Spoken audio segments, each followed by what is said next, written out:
जय जोहार, नमस्कार। छत्तीसगढ़िया चैनल देख रहे हैं आप। छत्तीसगढ़ की तमाम सभी बड़ी महत्वपूर्ण काम की खबरों की शुरुआत करते हैं आज की पहली बड़ी खबर के साथ। द केरला स्टोरी फिल्म के बाद इस फिल्म के मेकर अब द बस्तर स्टोरी पर काम कर रहे हैं। प्रोड्यूसर विपुल शाह इस फिल्म को बना रहे हैं। मुंबई में इस फिल्म का मुहूर्त शूट किया गया। इस फिल्म में अदा शर्मा एक IPS ऑफिसर बनी हुई है। फिल्म में अदा शर्मा बस्तर के IG के कैरेक्टर में सामने आएंगी। ये फिल्म प्रदेश में नक्सलवाद की समस्याओं को उखाड़ फेंकने के लिए बनाई जा रही है और द बस्तर स्टोरी फिल्म 5 अप्रैल 2024 को लोकसभा चुनाव से पहले रिलीज होगी। छत्तीसगढ़ में विधानसभा चुनाव के कार्य में लगे अधिकारी कर्मचारियों को निःशुल्क मिलेगी चिकित्सा सुविधा। स्वास्थ्य विभाग ने जारी किया आदेश। इस संबंध में स्वास्थ्य एवं परिवार कल्याण विभाग ने आदेश जारी कर दिया है। आदेश के जारी होने के अनुसार शासकीय अस्पतालों में आवश्यक स्वास्थ्य सुविधा उपलब्ध नहीं होने पर आपातकालीन स्थिति के लिए कर्मचारी अधिकारी राजधानी रायपुर के 4 तथा राज्य से बाहर 2 निजी अस्पतालों में अपना इलाज करा सकते हैं। दान के दौरान काम करने वाले कर्मचारियों के लिए बालाजी अस्पताल गोवा, इसके अलावा श्री नारायण अस्पताल देवेंद्र नगर रायपुर, कृष्ण केयर अस्पताल पचपेड़ी नाका रायपुर। आपको बता दें कि अधिकारी कर्मचारियों की ड्यूटी लगाई गई है। जिला निर्वाचन आदेशित अधिकारी कर्मचारियों के लिए राज्य के समस्त शासकीय अस्पतालों में निःशुल्क चिकित्सा सुविधा उपलब्ध कराई जाएगी।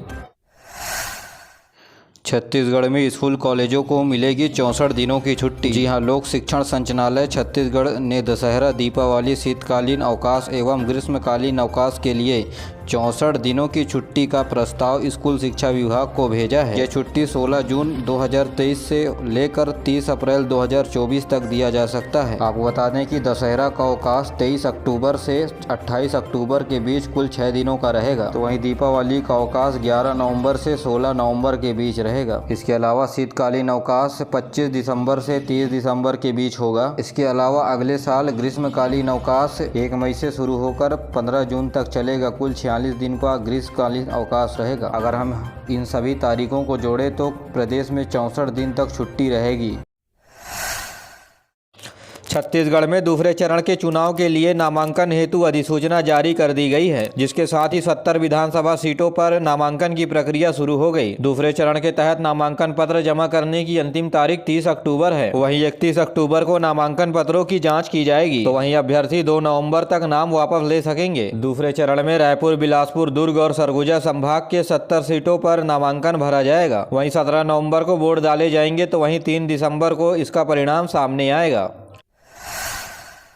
निर्वाचन आयोग से की शिकायत, कहा कांग्रेस प्रत्याशी ने अपना क्राइम रिकॉर्ड चुनाव आयोग को नहीं जमा किया है। शिकायत में भारतीय जनता पार्टी ने कांग्रेस को अपने घोषित 83 प्रत्याशियों का आपराधिक रिकॉर्ड चुनाव आयोग को 48 घंटे के भीतर जमा नहीं कराने का शिकायत किया गया है। जबकि सुप्रीम कोर्ट के द्वारा दिए गए आदेश के अनुसार किसी भी राजनीतिक पार्टी अपने घोषित प्रत्याशियों का आपराधिक रिकॉर्ड 48 घंटे के भीतर चुनाव आयोग को जमा कराना जरूरी होता है। कांग्रेस पार्टी के द्वारा किसी भी प्रत्याशी का आपराधिक रिकॉर्ड जमा नहीं कराया गया है।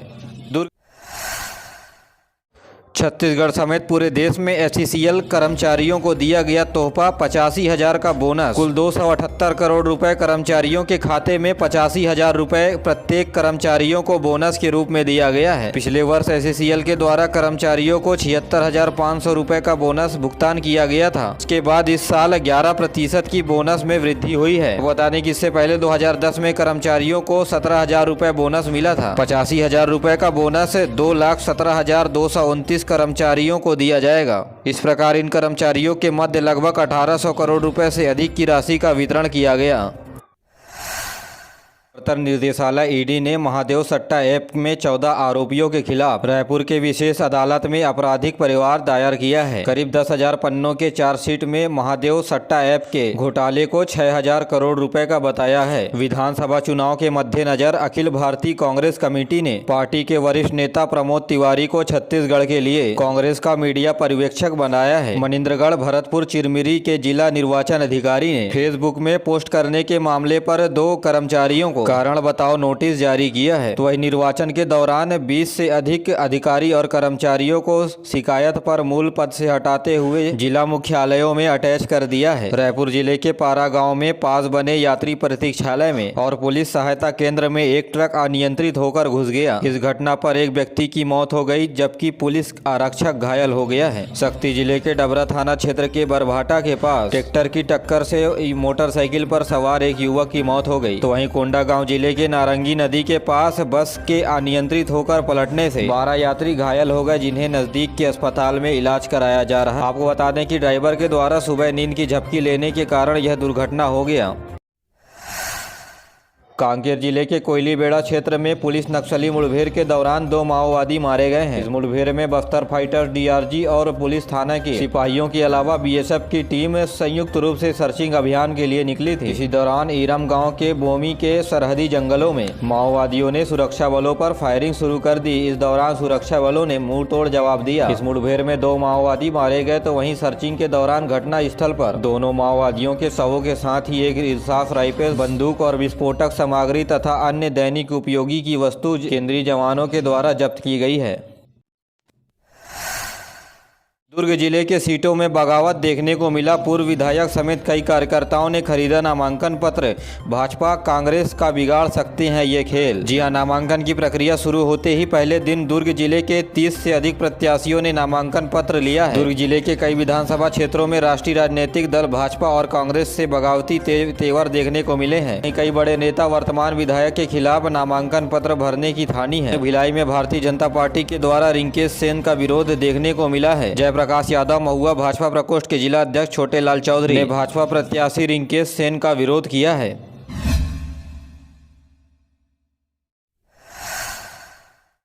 छत्तीसगढ़ में हथियार हमला और लूट, बेखौफ हुए बदमाश मारपीट कर चाकू की नोक पर शराब दुकान से लूटपाट कर लाखों रुपए समेट कर ले गए। जिले के मल्हार चौकी क्षेत्र में मल्हार स्थित देसी विदेशी शराब दुकान में बीती रात 3 अज्ञात लोगों ने धारदार हथियार का डर दिखाकर शराब दुकान में तैनात 2 सुरक्षा कर्मियों को बंधक बनाकर लूटपाट की घटना को अंजाम दिया, जिसके बाद सूचना मिलने पर पुलिस कार्यवाही में जुट गई है।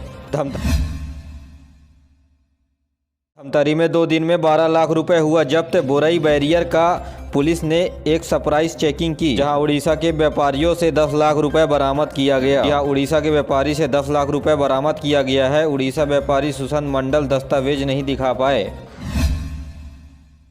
छत्तीसगढ़ में मतदान समाप्ति के 48 घंटे पूर्व शुष्क दिवस घोषित किया जाएगा। यह वाणिज्य कर आबकारी विभाग के द्वारा सामान्य निर्वाचन 2023 के दौरान शराब की बिक्री पर प्रतिबंधात्मक कार्रवाई करने हेतु मतदान तिथि 7/11/2023 व 17/11/2023 को मतदान समाप्ति के 48 घंटे के पूर्व से मतदान समाप्ति की अवधि के दौरान मतगणना 3/12/2023 को संपूर्ण दिन के लिए शुष्क दिवस घोषित करने के संबंध में बीते दिनों समस्त जिले के कलेक्टरों को निर्देश आबकारी विभाग के द्वारा जारी कर दिया गया है। भारतीय जनता पार्टी के कद्दावर नेत्री के पास मौजूद है 850 ग्राम सोना, एक पेट्रोल पंप, कैश की कोई कमी नहीं है। छत्तीसगढ़ में होने वाले आगामी विधानसभा चुनाव के द्वारा चुनाव आयोग से चुनाव लड़ने वाले उम्मीदवारों को अपनी संपत्ति का ब्यौरा देना पड़ता है, जिसमें यह पता चलता है कि उनके पास कुल कितनी चल और अचल संपत्ति है। जिसके बाद लता उसेंडी ने भी चुनाव आयोग को अपनी संपत्ति का ब्यौरा दिया। आयोग के हलफनामे के अनुसार लता उसेंडी के पास 1 करोड़ 9 लाख रुपए मूल्य का एक पेट्रोल पंप है, जिसके पास 850 ग्राम गोल्ड भी मौजूद है। इसके अलावा इनके पास पैसे की कोई कमी नहीं है। कुल 8,40,000 रुपए कैश है। उसेंडी के कुल चल संपत्ति 1 करोड़ 17,05,000 रुपए है। मोहला मानपुर अंबागढ़ चौकी के ग्राम सड़खेला में बीती रात भाजपा कार्यकर्ता बिरजू तारन के अज्ञात लोगों ने गोली मारकर हत्या कर दी। घटना में माओवादियों के होने की आशंका जताई जा रही है। तो वहीं जानकारी मिलने पर पुलिस मामले की जांच में जुट गई है। इस बीच स्वास्थ्य मंत्री मनसुख मांडविया, पूर्व मुख्यमंत्री डॉक्टर रमन सिंह और सांसद संतोष पांडे सरखेड़ा गाँव पहुँचे। इस दौरान वे मृतक के परिवार से मुलाकात की और उन्हें न्याय दिलाने का भरोसा जताया, जिसके बाद वे बिरजू तारन के अंतिम संस्कार में शामिल हुए। इस मामले में में केंद्रीय मंत्री ने घटना की उच्च स्तरीय जांच कराने की मांग की। उन्होंने कहा कि भाजपा कार्यकर्ता बिरजू तारण के बलिदान को व्यर्थ जाने नहीं देंगे। वहीं भाजपा प्रदेश अध्यक्ष अरुण साव ने आरोप लगाया है कि कांग्रेस के कार्यकाल में भाजपा कार्यकर्ताओं की लगातार हत्या हो रही है। प्रदेश में कानून व्यवस्था की स्थिति पूरी तरह से चरमरा गई है। तो वहीं इस मामले पर रमन सिंह ने कहा कि हत्या को अंजाम देकर भाजपा के कार्यकर्ताओं को डराने की कोशिश की जा रही है। तो वहीं कांग्रेस ने दूसरी ओर भाजपा के आरोपों को निराधार बताया है। साथ ही कहा कि केंद्र सरकार ने भाजपा के 24 नेताओं को सुरक्षा प्रदान की, लेकिन बिरजू तारंग को सुरक्षा क्यों नहीं दी गई। तो वहीं कांग्रेस ने कहा कि टारगेट किलिंग वर्ष 2013 में हुई थी, जब झीरम घाटी में कांग्रेस नेता शहीद हुए थे। छत्तीसगढ़ माध्यमिक शिक्षा मंडल ने डीएलएड के प्रथम एवं द्वितीय वर्ष के पूरक तथा अवसर परीक्षा के लिए टाइम टेबल जारी कर दिया गया है। डीएलएड यानी डिप्लोमा इन एलिमेंट्री एजुकेशन 9 से 19 दिसंबर के बीच लिया जाएगा। तो वहीं द्वितीय वर्ष की अवसर परीक्षा 9 दिसंबर से 15 दिसंबर के बीच होगी। ईयर के लिए परीक्षा का समय सुबह 8 बजे से 11:30 बजे के बीच रखा गया है। सेकेंड ईयर की परीक्षा 2 बजे से 5:30 बजे के बीच होगी। इसके अलावा डीएलएड के अवसर परीक्षा वाले विद्यार्थी टाइम टेबल cgbsc.nic.in पर समय के अनुसार चेक कर सकते हैं। और अब पेश है मौसम का हाल। छत्तीसगढ़ में पश्चिमी विक्षोभ गुजरने से दिन में जल्दी सूर्यास्त हो रहा है, तो वहीं रात की लंबाई भी बढ़ रही है, जिस वजह से न्यूनतम तापमान में गिरावट की संभावना है। तो वहीं आउटर इलाके में गुलाबी ठंड ने दस्तक दे दी है। मौसम विभाग के मुताबिक अक्टूबर महीने में मौसम ऐसा ही रहेगा। शुक्रवार की रात सरगुजा संभाग के सभी जिलों में तापमान कम देखा गया। कोरिया, सरगुजा और नारायणपुर जिले में तापमान 19 डिग्री सेल्सियस से भी कम रहा। आसमान साफ होने के साथ शुष्क रहने की संभावनाएं हैं। अंबिकापुर में शुक्रवार को अधिकतम तापमान 27 डिग्री सेंटीग्रेड, तो वहीं न्यूनतम तापमान 17 डिग्री सेल्सियस रिकॉर्ड दर्ज किया गया।